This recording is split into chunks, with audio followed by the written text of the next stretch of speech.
May I say something here? Yes, please. We have got wind power. Now we have got 13,000 megawatt wind power installed, which generates power equal to about 4,000 megawatt of thermal power. So if you want to do 1600 megawatt of nuclear power, you have to put about 5,500 megawatt of wind power. So don't talk about wind power as if something is very cheap and that anybody can buy. With a 30% and less than 20% efficiency, what are you going to get? It is a good thing we can have. But let me comment. Jaitapur hearings last year was held. Now the whole hearing is on the net. You can read what happened there. Some of the things what they said was legitimate complaint. They should have explained it. But on the other hand, those who complained were shouting down. So it's not as if it was a very peaceful crowd that was at the public hearing. If you have read it and I have read it, we can discuss that. Okay. Okay, let me come to that issue then. Should the government halt this project till the time there is public support? And I want to go across to Dr. Singhvi first, who spoke so highly of India's democracy. One of the fundamental tenets of that democracy should be that we don't thrust, governments don't thrust projects down people's throat. There is opposition on the ground which you're not trying to counter. You're not trying to deal with it. You're not trying to win those people over. They don't want the nuclear power plant there. It's very clear. Reporters have been traveling to Jaitapur.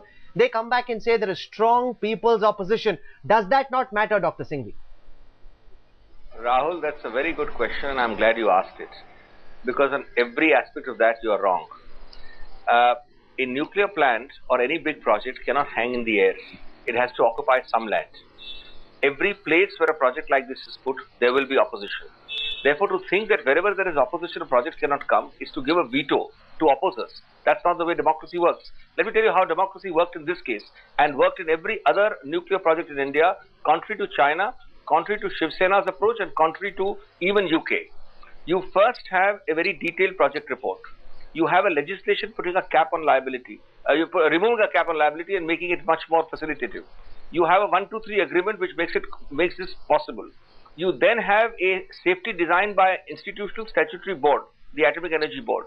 You have a separate detailed statutory ecological system in transparent ways, ultimately subject to Supreme Court scrutiny by the MOEF. This is democracy at work. Thereafter, most importantly, if you are still aggrieved by the public hearing, by natural justice, you have an act, by the way, which I forgot to mention, which allows you to go to an environment tribunal.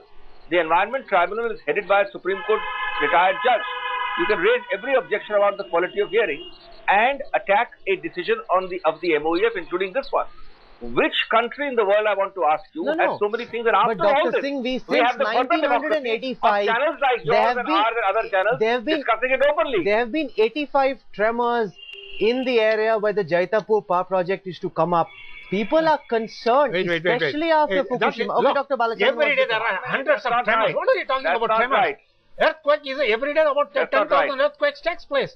I mean, what is the 85 tremors? That's not right, Tremors Rahul. of one, you know the Richter scale. Rahul, let me tell 1, you. 2, 3, that doesn't mean anything. Right now, Japan is undergoing to but this is 4 on the seismic scale, what right? What is the strength of the tremors that have taken place? What is the strength of the 82 tremors But Dr. Balachandran, is it not an area where there's a high potential of a big earthquake as well? What? Look, I'm asking a very simple question. They say 82 tremors have taken place. What was the strength of the highest tremor that has taken? 2, 3? 3 means nothing. So don't say 82 tremors. Don't try to say 82 tremors. Gopal, there have been small earthquakes. That's the point that Dr. Balachandran 82. It might be high on the seismic zone, but that doesn't really mean there's reason to be paranoid. Vinuta Gopal.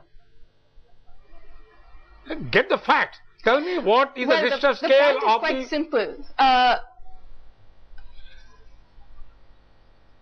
Well, the point that one has to see is quite simple actually. Every nuclear accident that happens, we say, oh, this was because of X, Y, and Z, and we need to study it and we need to improve our safety systems.